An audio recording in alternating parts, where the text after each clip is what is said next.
Hello, and welcome to the My Father Said podcast, where we talk all things faith, finance, and family. I'm one of your hosts, Ryan. I'm both a father and a son, and I'm joined today with my other co-host, Tim Albergotti. Hello, I'm trying to fill one of Robert's shoes today. I'm also a father and a son as well. Tim is a financial advisor here at the Templeton Group, and we are very excited to be introducing you all to Tim. Tim and I are today interviewing our very special guest, Frank Thomas. Frank Thomas is a CPA here in the Midlands. He's been practicing now for 35 years. That's right. 35 years. Frank is a CPA with Thomas Watson and Company, and I'm going to stop talking and let Frank introduce himself a little bit. So Frank, tell us about yourself. Well, as you said, I'm a CPA, and I've been practicing in Columbia for about 35 years. I'm also a father and a son, and anyway, I have a family, wife and 3 kids, and we're happy to be here today. Good. Do you have a favorite child? And if so, why is it your daughter? I don't have a favorite child. I like them. They're special in a different way. Each of them is different, and there's something about them that is special. Yeah. I think my dad has said the same thing and then immediately talked about how Ethan was his favorite. So it is what it is. No.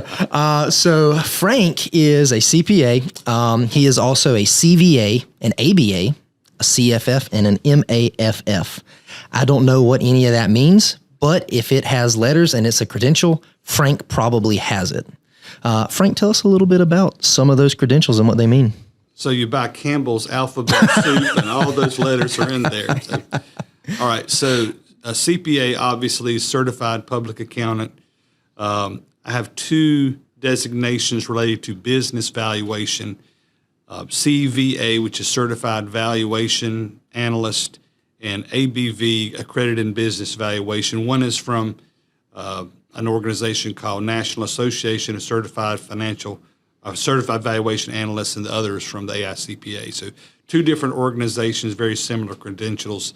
The other ones, letters relate to forensic accounting, so in other words, going through records and determining what's missing, and assisting clients or lawyers or other people who want to know, what's wrong with the records and why. That is impressive and sounds like a lot of schooling.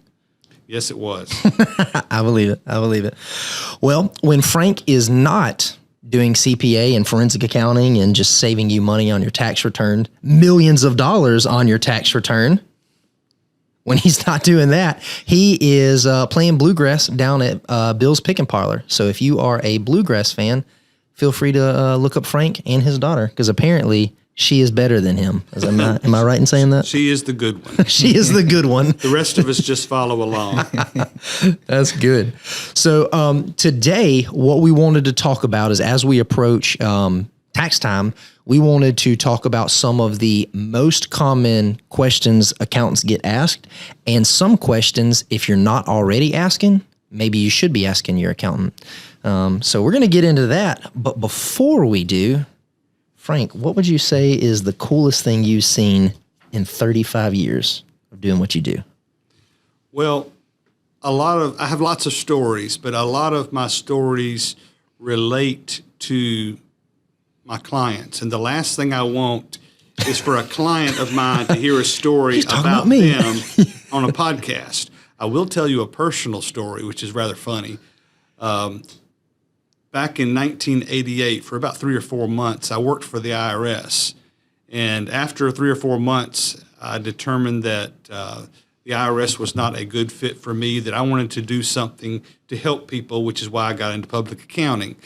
But at the end of the year, I didn't get my W-2 form. So I wrote the IRS, and I called them first, and they said, write a letter. And I wrote the IRS and said, I didn't get a copy of my W-2 form. Can you send me a W-2 so I can file my taxes? And they said, fill out this form, the substitute W-2 form based on your pay stub information, and we'll dig into it and we'll get you your W-2 form. So then about 8 months later, I get a letter from the IRS saying, we attempted to contact your employer concerning your missing W-2, but your employer could not be located.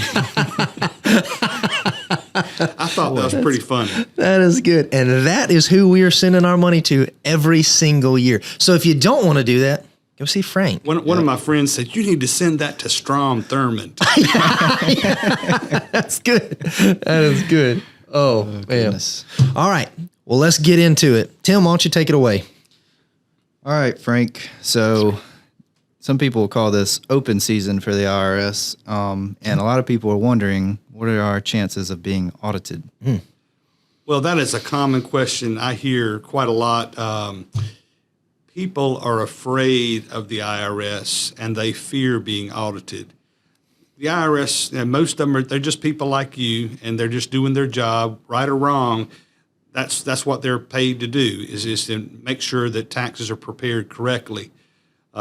Sometimes they do a good job, and sometimes they don't. But nevertheless, your chances of being audited are roughly 0.2 of 1%. So stated another way, about 20 returns out of 1,000 get audited. So your chances are very, very, very small.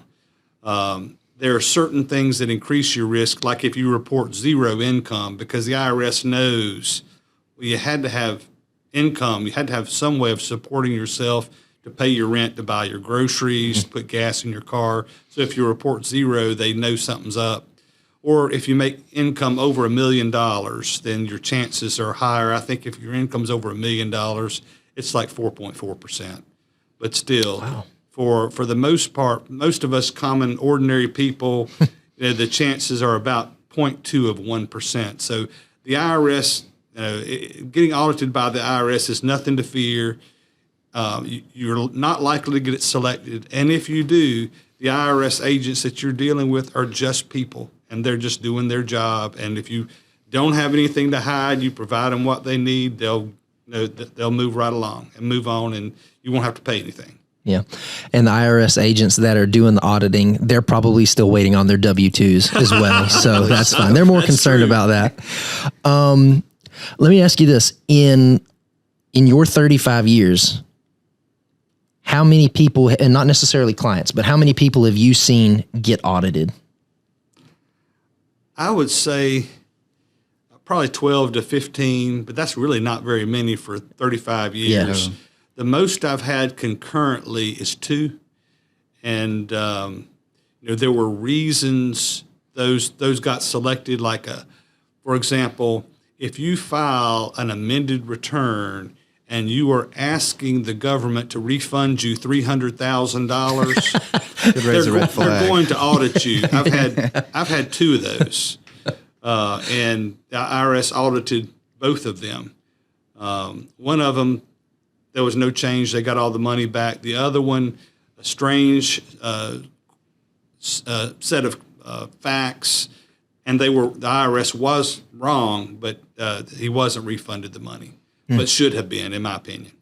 So what Frank just said, correct me if I'm wrong, you can get a $300,000 refund if you go with Frank. Yeah, and just by asking, that's what it sounded like. If you paid in $300,000. Oh, goodness. But, it was related to things that happened that were terrible, like the real estate market bubble busting, or a Ponzi scheme, and you lost a significant amount of money. Yeah. Wow. Well, okay. All right. Another question. What records should individuals keep? Wow, that's a pretty broad question. And it depends on whether you're a business owner or just an individual. And for the purposes of this podcast, I'm going to cover both. But obviously, your W-2 forms, your 1099 forms, those find you. The employers or people who are paying you money always send you those. So the government has those reported to them. So there's a record of income. Where the problems are deductions, because nobody's tracking your deductions to send them to you. Yeah. So you don't have to worry about income finding you because it will. But if you have deductions such as charitable contributions, many times the church will send you some type of contribution statement. Mortgage interest, you'll get a 1098 form. If you paid taxes, currently the deduction for taxes on Schedule A is limited to $10,000, which is some people that's a lot, but you have a few pieces of real estate and a few nice cars and boats and motorcycles and jet skis, and you paid, South Carolina withholding, you can get to 10,000 pretty quick, but your taxes are limited there. But those are things that are normally everybody has those. But if you have other types of income like rental properties, if you have repairs, keep a record of those. If you pay taxes or insurance or mortgage interest on the rental properties, or you paid homeowners association fees or management fees to somebody who is managing the property for you. There's just so many different types of expenses that can show up on related to rental properties on an individual income tax return. If you own investments in businesses, a lot of times you'll get what's called K-1 forms, and those will report the income to you, but also may have some deductions on them as well. So you need to keep track of those. For business owners, it's a little bit more broad because typically a business owner needs to keep track of their balance sheet as well as an income statement. So let's stop there and talk about a balance sheet. What is a balance sheet? It's what you own and what you owe. And then the net of those two is your equity in the company. So, for example, if you have cash in the bank, you own that. If you have an investment in in equipment for your company, you own that. On the other hand, if you have a line of credit to help finance that, that's what you owe. Or if you have a loan against your vehicle, that's something that you owe. So the net of those together is your equity in the company, but you need to track that, and you need to track your income statement, or profit and loss is another name for it, because typically you pay tax on the net income after all your income minus the expenses, the net of that. There are some adjustments to get from book income to tax income, but they're usually rather inconsequential. But if you're a business owner, you also want to track all the supporting documentation that goes into those numbers, like invoices, like vendor statements, and all the support for those expenses. Another question that we have related to that is, how long should I keep my records? Yeah. So the IRS has up to 3 years to audit you, 3 years from the date your return is filed. So if you filed on time, which is either March 15 or April 15, it's 3 years from that date. But if you filed in September or October, it's 3 years from that date. Yeah. So what I typically advise clients is to keep all your records for 4 years. That way, no matter when the return was filed, early or late in the year, you'll have the 3 years that they need. But also, I would keep copies of the tax returns indefinitely. Now, your accountant may keep copies of those electronically. We do, but you never know what can happen. A building can burn down, or you're responsible for keeping track of your own records. So keep your physical copies of the returns or scan them in, and keep them electronically, because there may be some time in the future when something that was filed years ago, an amount from something that was reported years ago, may come into play. And I mean, if you don't have it, there's nothing you can do about it. So keep copies of the returns indefinitely. So for people out there that are not currently doing this, that's like a long laundry list of stuff to do. What would be your advice of, hey, we've got to keep these records, we got to keep these returns, we got to keep these receipts? What's just a way to get started on that so that it doesn't seem like everything's falling apart and I got to get every bit of this done right now? everybody's different, and different systems work for different people. For businesses, we recommend that you use QuickBooks Online because then you can share the financial data with your accountant. You can also either scan in or take a picture of your supporting documentation and upload it to QuickBooks Online so it's actually attached to the transaction where you recorded the expense. Oh, yeah. So it's like an electronic filing cabinet. The downside to that is it's hard to ever get off of QuickBooks Online because they got all your stuff. Yeah. But that's probably the number one software package being used by small businesses these days. But for individuals, basically it's just maybe get a manila folder or an envelope, and as things come in, you can just put them in that envelope. Oh, yeah. You can track them. If you want to track them ahead of time, you can create an Excel schedule, or you can write them down on a sheet of notebook paper for that matter. Some people don't like to use Excel or don't know how to use any type of software. You can actually keep a list on a piece of notebook paper, and the supporting documentations in the folder or the envelope, so that through the year you're tracking everything as you go, rather than waiting until March the 8th and I got to get all my stuff together. I've got to file taxes. Yeah. Oh, that would be a nightmare. That would be a nightmare.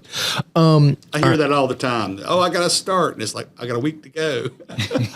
A lot of these deductions and a lot of these records and stuff, correct me if I'm wrong, the majority of those apply to like 1099s or business owners as opposed to like a W-2 employee, correct? Yeah.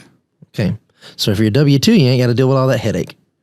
Yeah, for years there was something called employee business expenses. So you did have to keep track of all those records. That's good. With the Tax Act that was passed, I believe effective for January 1, 2018, the government did away with miscellaneous itemized deductions completely. And they broadened the tax base or broadened the tax brackets and lowered the tax rates as part of that change in the law. But one of the things was doing away with miscellaneous itemized deductions. And I think the thought was, well, if there's any complexity in auditing an individual return, a lot of it has to do with employee business expenses. And it makes it more complicated because they're finding the documentation for the expenses. And a lot of times people were claiming those deductions when they really shouldn't have claimed those deductions. So what they did was they changed the law to said basically if it's a business expense and you're an employee, you need to ask your employer to reimburse you. And if they reimburse you, it was a business expense and they get to deduct it. But if not, you just don't get a deduction. And that threw a monkey wrench in a lot of outside salespeople because they had always been able to deduct lots of business mileage, so and other expenses. So they had to reach an agreement with their employers. You either need to furnish me a car, or you need to provide me with an auto allowance, or reimburse me for my miles driven. So it was the government's idea to force employees to ask the business owners or the businesses they work for reimbursement, in order to limit people trying to deduct expenses that they really shouldn't deduct to begin with. Gotcha. Frank, I have a question. Is there any, I would say, common deductions that people kind of overlook on a day-to-day basis? I don't know if that would be either for W-2 or 1099 that maybe people just kind of overlook on a regular basis that you know of? My firm has a list of those type of deductions. I listed a few of them because everybody knows about things I mentioned before, like mortgage interest and property taxes. Mm-hmm. But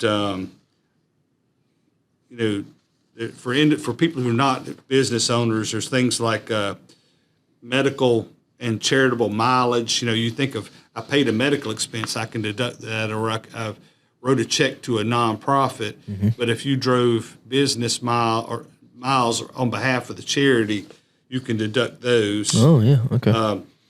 there's many different types of medical expenses. I mean, like for example, if you have to travel to another city, like someone in your family is being treated for cancer, and you have to go to one of these hospitals that specializes in treating cancer patients, the lodging while you're there can be deducted. Contact lenses, eyeglasses, margin account interest. Well, in case you're borrowing to buy securities or mutual funds or whatever, margin interest is something that many people don't think of that you can deduct. Points on the purchase of a home, non-cash charitable contributions. Many people give things to charity. They clean out their house at the end of the year. My kids have outgrown all these clothes. They fill up a bunch of garbage bags and put it in the trunk and run over to Goodwill and donate them. Well, those have value, and you can donate. You can take a tax deduction for the fair market value of those clothes. So if you need help valuing that, the Salvation Army has a valuation guide for donations. If you just Google it, they'll guide you, because most people undervalue it. Yeah. So if you say, well, I valued it based on the Salvation Army guide for valuing like used clothing, then you at least have something to back up the donations that you're making. But like for businesses, I mean, you could have an automobile. Everybody has automobile mileage, either that or you're paying for the actual expenses. But every business requires the use of an automobile. Advertising, even things as small as business cards, business meals for business meetings, business equipment furnishings, business gifts up to $25 each, business insurance, retirement contributions. You make retirement contributions for yourself or your employees. You set up a retirement account with Ryan, and he'll invest that money for you. So not only do you get the tax deduction, then he helps it grow. So when you retire, there's something to fall back on. Office supplies, software. I mean, it goes on and on and on. There's so many items that people don't stop and think about. Hey, I could deduct these. I even have a list that's specially designed for real estate agents. So little things that real estate agents have that nobody else has, I've got like a full-page list of deductions just for them. So that's just something that our firm has developed over time, and we send it out at the beginning of each year to our clients, so they'll have it readily accessible in front of them. So they'll make sure that they don't miss something that they could deduct. And any new clients that come on board, I'll usually give them a copy. Gotcha. Cool. What you got, Tim? You got another question for him? Well, you kind of just touched on it a little bit there, talking about contributions to your IRA. So should you increase your IRA contributions, would that be any help to your tax? I think you touched on it a little bit. That's a good question, and you think it's a very basic answer, but it's not. First of all, you have to have earned income in order to make a deductible contribution to a retirement account. If your earned income is zero, you can't claim a deduction for an IRA or set plan, simple plan, 401k plan. You got to have earned income paying into Social Security. But there are other cases where, like, rarely do I see it, but sometimes I'll see where somebody has so much money in their retirement accounts that they will likely never use it, and they'll end up leaving it to their kids. And while they may get a tax deduction going in, then they'll have to pay tax on it coming back out. And if it's on top of already high earned income, it may actually have increase your taxes more than just putting it in a regular investment account, which generates dividends, and dividends are taxed at 15%, where your ordinary income could be taxed at 35%. So it might be, you may not get the tax deduction going in, but you won't have to pay tax on it coming out. Right. And while it's in there, you're only paying tax at 15% on the dividend income or capital gain income, but then you have access to it if you need it. Right. But so there are a few cases where you're actually getting too much into a retirement account. But for the majority of us, it makes sense to put more into a retirement account. As long as you're not going to jeopardize, you've got to have enough, jeopardize your current living expenses. Like, for example, you got to make your mortgage payment. You've got to put gas in your car. You got to buy food. You got to buy health insurance. If you have any excess cash over and above what you need to live on, making a retirement contribution is a great idea, because at retirement you'll have to live off something, and if you're planning on living off of Social Security, you're probably going to be disappointed. Yeah. We were just talking earlier today. We discovered, and we knew, Ryan knew more than I, that Social Security, you still get taxed as well if you make up to a certain amount. That's right. So depending on your filing status, it starts phasing in, and then it stops at 85%. So a lot of times when you pull the Social Security, when you receive the Social Security income, it's taxed at 85%. 85% of it is taxed at ordinary rates. So you're not taxed at 85%. But say you received $10,000, you'd be taxed on $8,500 of it. Yeah. No, that makes sense. That's But, funny. Not only did you not think you were going to get it, we're taking 85% of it. Yeah, I didn't say that too well. But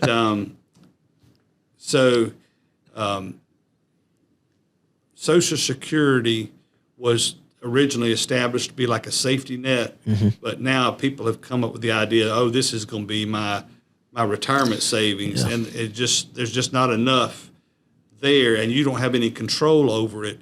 And when the government starts making changes to the program, there's nothing you can do about it. And if you haven't set money aside for yourself, then you're going to be in a bad situation. Right. So yes, it makes sense to contribute as much as you can to a retirement account. Like back when I said you got to have enough expenses to live, I'm strictly talking about what it takes to live, not necessarily what you want to do. If you have a choice between taking a vacation to Hawaii or putting money into a retirement account, it's better to put it in a retirement account. But if it's a choice between paying your mortgage or putting money in the retirement account, pay your mortgage. Pay your mortgage, yeah. That's good. That's good. I can make that extra contribution, but we won't have anywhere to live, but I can make it. I can max it out. We're not set for today, but we'll be set way in the future. Down the road, yep. I know we've already hit on expenses quite a bit, but since this is, hey, what questions should you be asking, or what are some common questions? I want to go back to the expenses real quick. What are some of the most overlooked expenses that if somebody was out there listening and if you were a betting man and you were going to put money, hey, this is an expense somebody's probably going to overlook, what would that be if there was just one or two or three? I read a few of them a few minutes ago. Really, every client is different, and when we're preparing returns, we are looking at their prior year or prior 2 years or maybe even prior 3 years and comparing it to what they were reporting in the current year. And many times we'll come up with something that they have forgotten. Like this one might be pretty basic. Some people don't think about deducting their cell phone. All right, so you got a business, and the only line for the business is the cell phone, but it might be paid personally. I sent an email to a client yesterday. Last year you had these expenses that weren't paid by the business, but they were business expenses, but they came out of your personal account. Can you provide these numbers for the current year so I can deduct them on the tax return? Well, one of them was cell phone. One of them was auto mileage. They don't drive much, but they drive a little bit.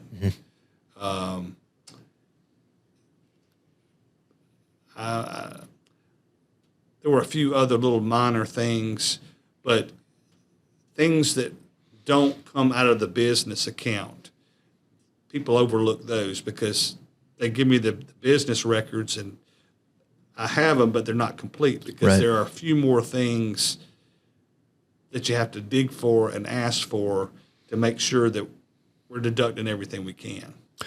You made a comment earlier that I want to highlight again. You were saying what we will do when we're looking for those deductions is we'll compare this year's tax return to last year's. If you are not working with the CPA, you're probably not comparing it to last year. So if you are forgetting something, you're probably going to forget it again. And if you're comparing it off of last year and you didn't take advantage of those deductions and you keep everything the same, you're probably going to do that again. That's one of the benefits of working with a CPA is it's an extra set of eyes. They're going to be the ones that can help you look at some of those deductions. And then, correct me if I'm wrong here, if you find out that there's a deduction that somebody's been using and then there was a year that they could have used it and they didn't, you'd be able to present that to them and say, hey, we might need to make an amendment. That's right. I've done that several times, even here recently. Something will have been left off and we'll go back and amend returns and then they get money back from prior years. Love that. Gosh, love that. Yeah, so it's good when you can find money in the prior year, particularly when somebody else prepared the return and so they missed this. Yes, that's a good way to get clients. But another point is, if you feel like you're dealing with a reputable tax preparer, it's probably better to stick with that person because you don't want to be jumping around using a different person every year because you want continuity for that very, very reason we're talking about comparing this year to last year to make sure everything that you had in the preceding year is being deducted in the current year. A deduction that I see a lot of people missing, well, not a lot, but it comes up to a pretty good amount. It only relates to South Carolina, and if you're a business owner, there's a provision or the line on page 2 where you can claim the active trader business deduction. And what that does is it allows you to pay 3% on that amount of income versus 7% in prior years, but it changed to 6.5% last year. So basically, pay half the tax on that portion of income that's active trader business. Well, if you have your accountant or if you're using a tax preparer that's based in, let's just say, Kentucky, they don't know South Carolina law. Sure. So they don't know to look for it, so they leave it off. I've seen that. Or you could be using a tax preparer you think is reputable, but they missed it last year, and then we get copies of the year before and the year before. Oh, yeah. They missed it all 3 years. So go back and amend 3 years and get back a substantial amount of money. Love that. So that one's really, really easy. I think of it as low-hanging fruit because it's so easy to spot.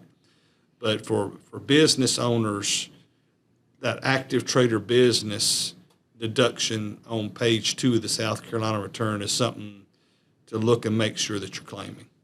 So the South Carolina state tax, that dropped from 7 to 6.5? That is wonderful. That is worth its weight in gold if you don't get anything else out of this. You could take Taxes that are lowered. 0.5% and deposit it in the retirement account. There you go. Yeah. There you go. Hey, and then maybe you can still make the mortgage payment too. So, there you go. There you go. All right, I got another question for you, and this one is, I'll be honest, this one's selfish. I'm asking for me. You always hear about, hey, you can deduct, part of your house if you have a home run business and stuff. When and can I start deducting taxes when it comes to, my personal vehicle or my personal home? Like what are some of the scenarios that you can deduct those taxes? All right. As far as, are you talking about the office and the home? Yeah. Okay. Yeah, we got a home office. All right. So the IRS, if you claim the home office deduction, they want that portion of your home to be used regularly and exclusively for business. There's some other provisions, like, for example, if you meet with clients there, that's great. But if you don't meet with clients, that doesn't necessarily mean it won't qualify. But if you have another office located somewhere else where you meet with clients, that's kind of a problem because you don't need two offices. But if you have two businesses, one, the home office could be for business one, the office located somewhere else could be for business two. But that particular point is important because if you're in one business location and driving to the second business location, then those miles are deductible as auto expenses. God bless America. But if you're driving from home to your office, but you don't have a business in your home or office in your home, then that's commuting, and that's not deductible. Right. But as far as home offices, it's even a stronger case if you have like a separate structure on your property, like another building built behind your house or another part of the property, or even a shed in the backyard, 10 by 12, or that's got a desk in it, it's been converted to an office. But if it's a separate structure, it makes it really clean. But if it's part of your home, actually in your home, it's important that the space be used regularly and exclusively for business. So you typically don't want to have a bed in there because you let people sleep in here. It's also used as a bedroom. You want it to look like an office. And then the deductions are if you make improvements or do things directly related to that portion of your house that's being used for business. Let's just say it's a 10 by 12 room, 120 square feet. You make changes to that particular area to make it better for your office, then those expenses are deductible. But then if you're maintaining your whole house and you're paying insurance, you're paying interest, you're paying taxes, you're making repairs, you can take a percentage of those repairs. You take the square footage of the office, in our example, 120 square feet, and divide it by the total square footage of your home and come up with a percentage, 5 or 10%, whatever it turns out to be. And then you can deduct 5 or 10%, whatever the fraction or the percentage comes out to be of your expenses for maintaining the entire home. And that could be stuff like, homeowner's insurance, mortgage, pressure washing the whole house, stuff like that. Wow. It's one of these things with it doesn't yield a huge tax benefit, but anytime you're paying taxes, the more little things you can deduct, the better off. And there's death by 1,000 cuts. So you have 1,000 small deductions. That's as good as one big one. Yeah, right. Let me ask you this, because Tim called it open season earlier. What happens to my chances of being audited if I've got a home ran business? Any change? It's really hard to say. They used to say it increased your risk. I'm not so sure anymore. Okay. I haven't seen that be a factor in anyone that I've had audited over the past 10 years. Wow. Okay, cool. Yeah. I don't have a bunch of clients doing it, but I do have some. But I haven't seen that as a factor in any of the audits that I've seen. Okay. Good. Frank, I got another question for you, talking about circling back a little bit to having accountants outside of your home state or wherever it may be. Today's younger generation, you see a lot more people doing stuff online. You see a lot more online activity, online social media, online business. So I'm curious, what are your thoughts on some of the online tax preparing, softwares out there, if you have any? Using online software to prepare your own return. Right. if you just have a W-2, it's great. If you have a W-2 and you itemize deductions, mortgage interest, taxes, and contributions, it's probably just fine. Anything beyond that, the issue becomes the software is not the preparer. You are the preparer. Right. And if you prepare the return and you know how it should look, and you're using the software as a tool to file your taxes, Right. you're using it as a tool, but you're responsible and you know what the answer should be, then you're good with doing that.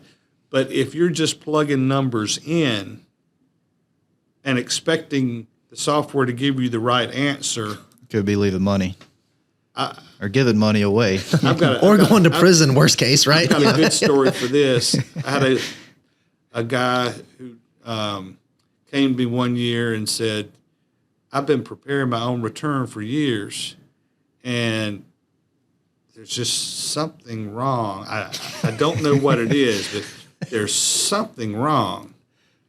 So I looked at it, and within about 30 seconds, I spotted what it was.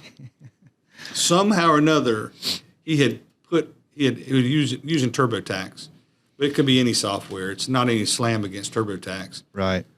We use Lacert, which is an Intuit product, same people that make TurboTax. Okay.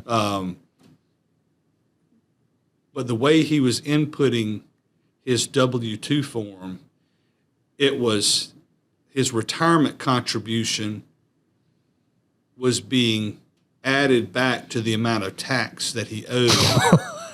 I don't know how he did it. I've never seen anything like it. But let's just, for example, if he had $23,000 of deferral to a 401k to reduce his taxable income, there was $23,000 added to his tax liability at the end of the year. Yeah. Congratulations. So, back to computers. Just got a raise. The expression "guy go, garbage in, garbage out." Yep. Mm-hmm. It was just an input error. Oh man. He didn't know what he was looking at, and he was paying more than $20,000 extra tax a year. Goodness. So I amended the prior 3 years and fixed the current year. So that was about $80,000. Now, this is kind of a worst case scenario, but let's say he had done that for 5 and 4 years into the past. To go back 3 and that's it. Yeah. So just avoid all of that. Work with a CPA, work with Frank, and then if you know what it's supposed to look like, software like that can be a great tool. If you don't know what it's supposed to look like, you're running the risk of paying too much. Yeah. And you just said that South Carolina just updated some of their tax implications, lowered it. So it's always changing is what it sounds like as well. It's only changed one time in 35 years. The rate itself. Well, not that, but I'm saying the some of active these trader business, that came into effect probably 10 years ago. Wow. But are laws and different things changing within the whole tax realm, I'm sure, every year to some degree. Another thing about online, you got to be careful about doing business in other states and creating a potential tax liability in another state. Oh, boy. Yeah. So the general rule is, if you have what's called nexus, and it's not talking about shampoo, but right. Nexus is the minimum contact within a state that requires you to file a tax return. And normally you think about that as having employees in that state, or having property, plant, or equipment, or like real estate or trucks or inventory, that type of thing in another state. The other is sales. Sales by itself doesn't create nexus, but having some type of physical contact, and that's why having the employee in that state or the property located in the other state. Sure. Because if there's a problem, who's going to, say you have a fire, or say someone's breaking in, who's going to come help? The local police department or the local fire department. So being in another place, you're using their services, so they want you to file there. So if you go into another state and you're working there and selling there, you want to make sure that you want to be careful about that, because if you are established as having too much contact within that state, even physically going to a customer's office in another state could potentially create a problem. Now, making a phone call from South Carolina and serving somebody in another state, that's no problem. Mm-hmm. But there are cases where you could, by accident, create a filing requirement in another state. And if you don't do it, eventually it will come back to bite you. We recently had a client that had to file a number of years with North Carolina, Lord, even though they had no income there. But now, is that a 3-year backtrack too, or is that it doesn't work the same way? They wanted more than 15 years. Oh my goodness! Because the license fees weren't paid. Man. So they had to go back and pay about 15 years of license So fees. they can go back further than 3 years, but you can't. Well, this was North Carolina, fair. and the license fees were like $200 a year or something like that. So it wasn't enough money to really fight them over. Okay, I got you. But you want to be very leery about creating filing requirements in other states. And when you're doing online business, mm-hmm. Now there's another step beyond what I just said. There was a court case, Wayfair versus South Dakota. And what they're saying is, even if you're not in our state, but if you're selling to residents of South Dakota from South Carolina, you need to pay sales tax to South Dakota because you have economic nexus. And so far, that has only been applied to sales tax. But I think states are probably going to use that logic to try to get income tax out of non-residents. Yeah. So we may see that coming down the pike. But that Wayfair versus South Dakota was kind of like a landmark decision, because now all the other states are going to, hey, and if you're a small business filing sales tax returns in 28 states, it could be quite burdensome. So yeah. That's another thing about online businesses. So it's because it can be tricky. You won't think nothing about people putting something on Etsy or somewhere and just distributing it out, whoever buys it. So I think you'd have to be a bigger fish for them to really come after you. But Wayfair was definitely big enough that they came after them. Yeah. All right. Well, that is it for today. We are here at the end. Any parting thoughts from either of you that you want to share with the audience before we get out of here? Frank, it's been a pleasure listening to you and trying to take in some of your knowledge the past 35 years. Tidbit of time we got. Well, I've enjoyed it. It's just there's so much potentially to cover and so little time. Mm-hmm. I mean, literally, you could talk for days on this subject. Yep. I promise I do not want to talk for days about taxes. I will leave that to the professional. And if you want to talk for days about taxes, feel free to reach out to Frank. But before we get out of here, I got one last question for you, and it has absolutely nothing to do with taxes. What would you say is the biggest or best piece of advice you ever got from your father? And that might have something to do with taxes, like pay your taxes. I don't know. Wow. Loaded question. Right? Yeah. I don't know that there's really any one particular thing that stands out. There were so many little things.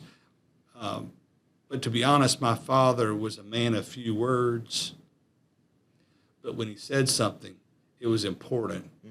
I don't know if either of y'all are old enough to remember this. Your dad would remember this one. There was a company called E.F. Hutton, and the commercial would say, "When E.F. Hutton talks, people listen." Well, that's kind of what my dad. That's my dad. He didn't say many things. When he said something, it was important.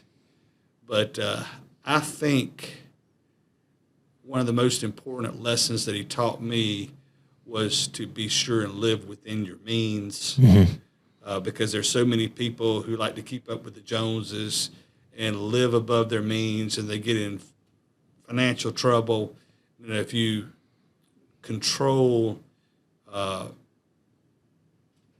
your living expenses and always make sure that you don't spend more than you have, it's always best for you for the long term. Yeah. It's great words of wisdom. That's good. All right. Well, with that is all for today. If you guys would like to learn more about Frank and the Thomas Watson Company, feel free to reach out to him. We're going to have his information listed in the video and in the podcast. But with that, I'm Ryan. I'm Tim. And this is the My Father Said podcast. Let us know in the comments if you thought any of these tips and questions were useful, and let us know if there's any questions that you year after year ask your CPAs. But with that, My Father Said, get out of here.